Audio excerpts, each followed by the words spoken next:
نحمده ونصلي على رسوله الكريم اما بعد فاعوذ بالله من الشيطان الرجيم بسم الله الرحمن الرحیم۔ کل سفر کے مہینے کے متعلق تھوڑا سا بیان کیا تھا کہ سفر کے مہینے کو لوگ جو منحوس سمجھتے ہیں یہ ایک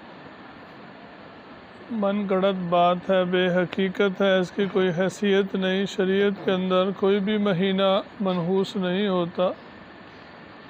دوسری بات سفر کے مہینے کے متعلق یہ ہے کہ اس مہینے کے جو آخری بدھ آتا ہے اس میں لوگ اس کو اہتمام سے بناتے ہیں اس طریقے سے کہ باغوں میں، تفریح گاہوں میں، دریا کے کنارے سیر کے لیے جاتے ہیں، اس کو سیر بدھ بھی کہتے ہیں،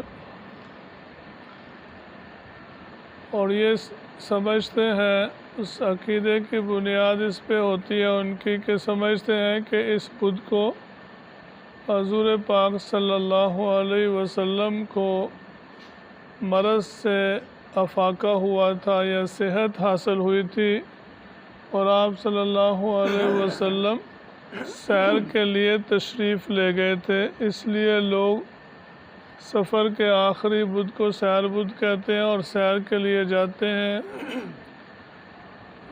کئی دفعہ گزرنا ہوتا ہے راوی کے اوپر تو بہت رش لگا ہوتا ہے، مرد عورتیں سیر کے لیے آئے ہوتے ہیں آخری بدھ کو، تو یہ بھی ایک غلط عقیدہ ہے جس کی کوئی حقیقت نہیں ہے، لوگوں نے اپنی طرف سے بنا لیا ہے۔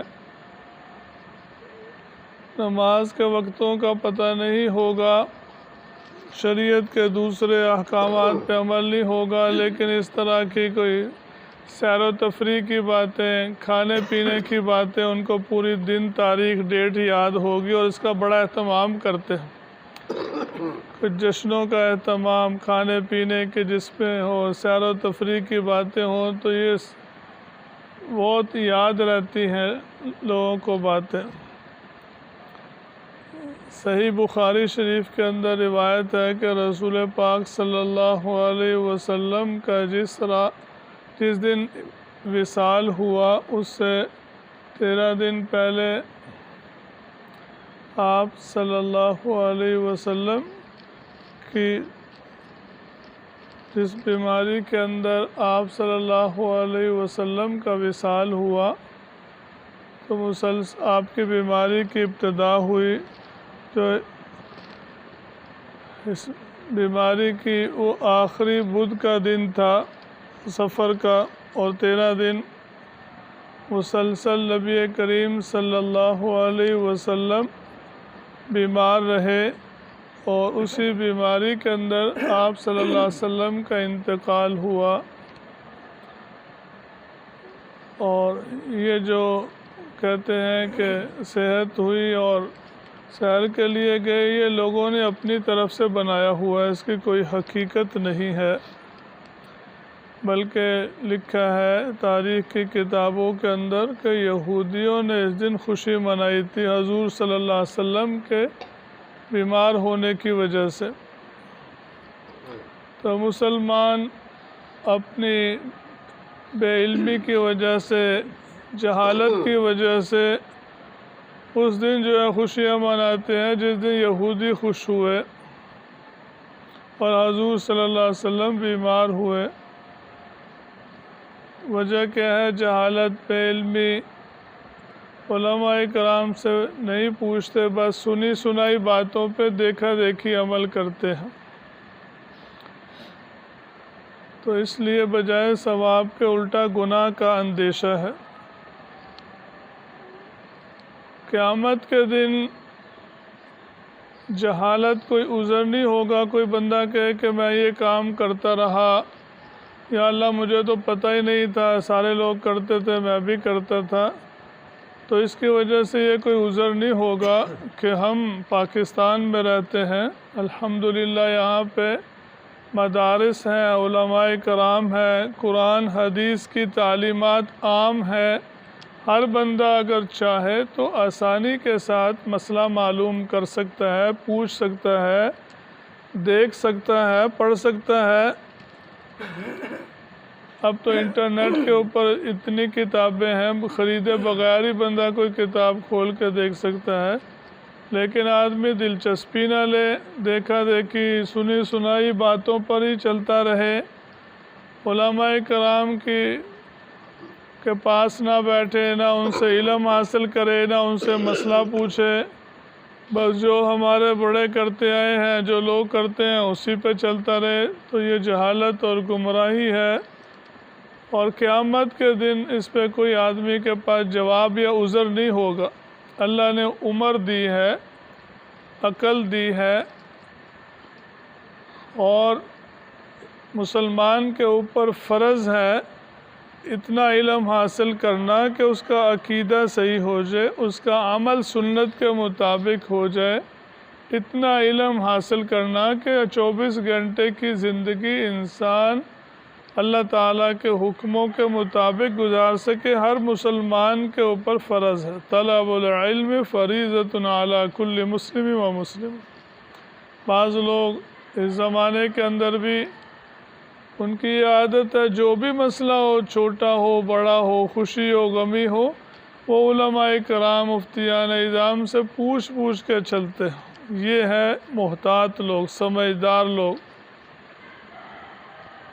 کہ کل قیامت کو جب پوچھا جائے گا کہ یہ عمل کیوں کیا، تو وہ یہ کہہ سکتے ہیں کہ یا اللہ آپ نے حکم دیا تھا فَاسْأَلُوا أَهْلَ الذِّكْرِ إِن كُنتُمْ لَا تَعْلَمُونَ، کہ اگر تم نہیں جانتے تو اہل علم سے پوچھا کرو، تو ہم نے اہل علم سے پوچھا، اس کے مطابق عمل کیا۔ اب آپ جانے وہ جانے، انہوں نے ہمیں بتایا علماء کرام نے کہ یہ حکم ہے، ایسے چلنا ہے، تو ہم ویسے ہی چلتے رہے، تو اس کے پاس عذر ہے قابل قبول۔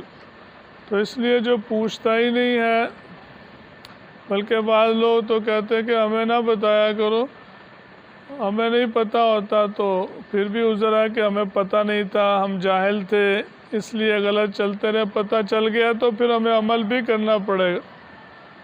حالانکہ یہ ڈبل جہالت، ایک آدمی روڈ کے اوپر ایکسیڈنٹ کر دے غلط ڈرائیونگ کرتے ہوئے، پھر کہے جی مجھے تو پتہ ہی نہیں تھا، یہ بھی کوئی قانون ہے، تو اس کو چھوڑا نہیں جائے گا کہ تمہیں پتہ نہیں تھا، یہ بھی قانون ہے، اس کی خلاف ورزی ہو گئی، بلکہ یہ تو ڈبل جرم ہو گیا، گاڑی چلا رہے ہو، ایکسیڈنٹ بھی کیا، اور اوپر سے کہتے ہو مجھے قوانین کا پتہ ہی نہیں ہے۔ تو تمہیں لائسنس کس نے دیا؟ لائسنس بھی تمہارے پاس ہے کہ نہیں ہے؟ پہلے سیکھو، قوانین کو جانو، پھر روڈ کے اوپر گاڑی لے کے آؤ۔ تم اللہ کا زمین پہ رہتے ہو، کھاتے ہو، پیتے ہو، اللہ کی نعمتوں کو استعمال کرتے ہو، اور کہو جی مجھے پتہ ہی نہیں اللہ کا کیا حکم ہے، اور حضور صلی اللہ علیہ وسلم کی شفاعت کی برکت سے عقیدہ رکھتے ہو ہماری بخشش ہوگی، نجات ہوگی، آپ صلی اللہ علیہ وسلم کہ سنت طریقے میں دنیا آخرت کی کامیابی اور نجات کا وعدہ ہے، اور پھر کہو کہ مجھے پتہ ہی نہیں تھا حضور صلی اللہ علیہ وسلم کا کیا فرمان ہے، آپ کا کیا طریقہ ہے۔ تو اس لیے یہ کوئی عذر نہیں ہے جہالت۔ ہاں کوئی انسان ایسے علاقے میں پیدا ہوا جہاں پہ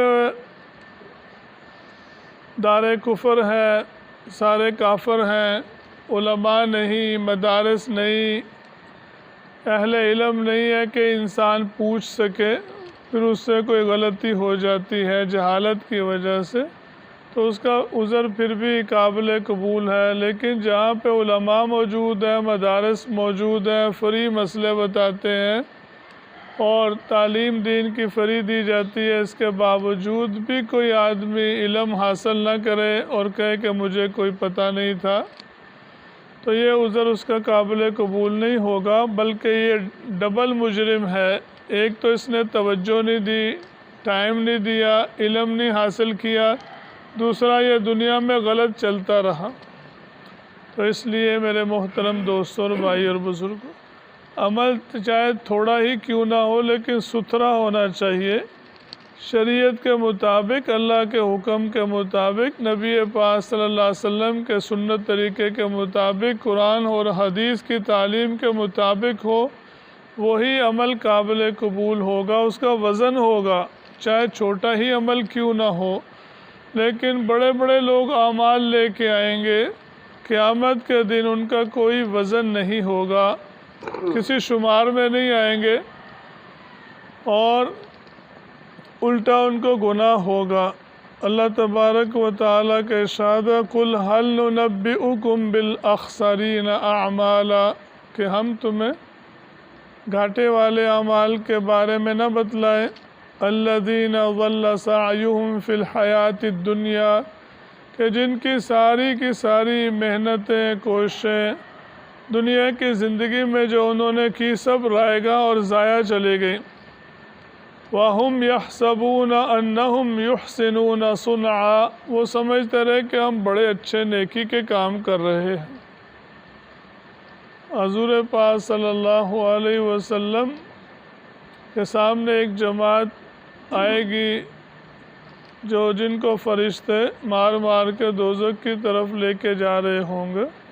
حضور صلی اللہ علیہ وسلم فرمائیں گے، یہ تو میرے امتی ہیں۔ وہ کہیں گے کہ یا رسول اللہ صلی اللہ علیہ وسلم، آپ کو معلوم نہیں کہ آپ کے بعد انہوں نے کیا کچھ دین کے اندر نئی باتیں ایجاد کر لی تھی، اپنی مرضی سے، سنت کے خلاف نئی باتیں شامل کر لی تھی۔ کہتے کیا حرج ہے؟ اب بھی کسی سے پوچھو بھی یہ کیوں کرتے ہو کام، کرتے جی کیا حرج ہے؟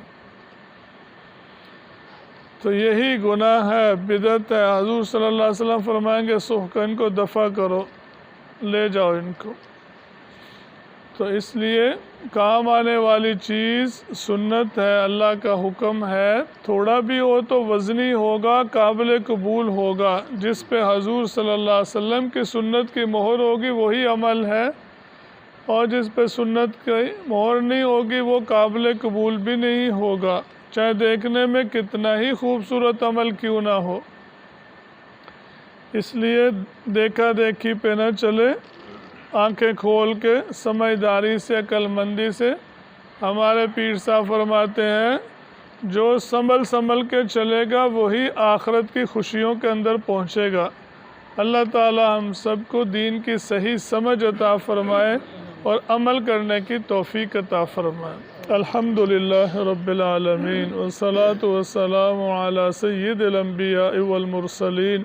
اللہم حبب الینا الایمان وزینہ فی قلوبنا وکرہ الینا الکفر والفسوق والعصیان وجعلنا من الراشدین۔ اللہم انا نسألک العفو والعافیۃ والمعافاۃ فی الدنیا والآخرہ۔ یا اللہ بیماروں کو شفا عطا فرما، جتنے بھی مسلمان اس دنیا سے جا چکے ہیں سب کی مغفرت فرما۔ یا اللہ سب کو رزق حلال عطا فرما، سب کے کاروبار میں برکت عطا فرما، تمام مسلمانوں کی حاجات اور ضروریات کو اپنے غیب کے خزانے سے پورا فرما۔ یا اللہ کسی کو بھی کسی کا محتاج نہ فرما۔ یا اللہ جن اعمال سے آپ راضی ہوتے ہیں ان اعمال کی توفیق عطا فرما، جن کاموں سے آپ ناراض ہوتے ہیں، آپ کا عذاب نازل ہوتا ہے، یا اللہ ان کاموں سے ہمیں بچنے کی توفیق عطا فرما۔ نفس و شیطان اور دنیا کے فتنوں سے ہم سب کی حفاظت فرما۔ یا اللہ سارے عالم میں جہاں جہاں مسلمان مظلوم ہیں ان کی مدد فرما، ان کے جان مال عزت آبرو کی حفاظت فرما۔ یا اللہ جو پریشان حال ہے، مصیبت زدہ، ان کو پریشانی اور مصیبتوں سے نجات عطا فرما، سب کے بچے اور بچیوں کو نیکی کی ہدایت عطا فرما۔ یا اللہ جتنے بھی بچے اور بچیاں جو ہے بے نکاح ہیں ان کو مناسب رشتے مقدر فرما، سب کے لیے آسانی اور سہولت والا معاملہ فرما۔ یا اللہ اسلام اور مسلمانوں کی حفاظت فرما، اسلام اور مسلمانوں کو عزت اور غلبہ عطا فرما، سارے عالم کی مساجد، مدارس اور علماء کرام کی حفاظت فرما۔ جو بھی لوگ دین کے کاموں میں لگے ہوئے ہیں ان کے جان مال وقت میں برکت عطا فرما۔ یا اللہ ہم سب کو اپنا جان مال وقت اور صلاحیتیں دین اسلام کی سربلندی کے لیے خرچ کرنے کی توفیق عطا فرما۔ یا اللہ ہم سب کا خاتمہ ایمان اور اسلام کی حالت میں فرماویں۔ مرتے وقت یا اللہ ہم سب کو کلمہ نصیب فرما، اپنے راستے میں شہادت کی موت عطا فرما۔ یا اللہ مجاہدین کی مدد فرما، ہر میدان میں ان کو عزت اور کامیابی عطا فرما۔ یا اللہ جو لوگ اسلام کے، مسلمانوں کے اور پاکستان کے دشمن ہیں ان کو بھی ہدایت عطا فرما، اگر ان کے مقدر میں ہدایت نہیں تو یا اللہ ان کو ہلاک اور برباد فرما، ان کے اوپر اپنا عذاب نازل فرما، انہی میں سے بعضوں کو بعضوں پہ مسلط فرما۔ یا اللہ ان کے شر اور فتنے سے اسلام کی، مسلمانوں کی اور پاکستان کی حفاظت فرما۔